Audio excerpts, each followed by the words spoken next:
sehat.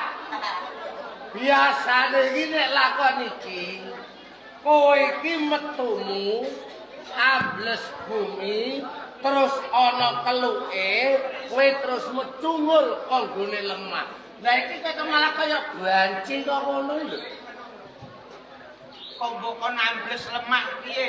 Lah napa? Selokane ambune badheke ra umum. Aku to metu nggawa tak keluki dhewe. Nek tak pikir-pikir ya bener kowe. Umpama kowe ambles bumi, Ya, bengi iki mau kowe mesti ora iso metu kon jero lemah. kok ra iso? Lah iki dalan diaspal. Piye lamu becungul? Wedok iki ya. Lah iya. Aku golek sing gembu-gembu. Aku pengalaman tau ambles kuwi mecungul malah mlebu roke wong. Lah kok iso lho?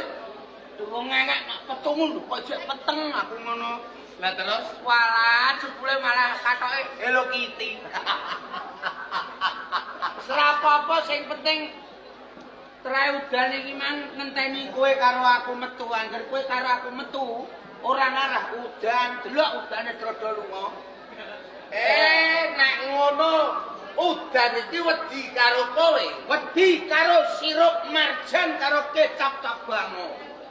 Piye? Gayamu. Aku dadi Candrana.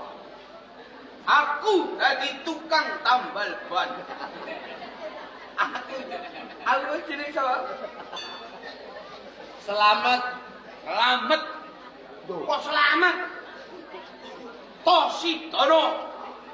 Manggala Yuda nomor 2. Aku nomor piro? Bertelu. Nomor 3. Manggala Yuda nomor 3. Entuk anduk. Lah kok tak anduk. Karena nomor 3 aja ya anduk. Nomor 2 japi TV berwarna. Piye rasamu Kakang Anwadi Tosidana? Waduh, rasaku rodok mesakno karo dulur-dulur serut sadang. Lah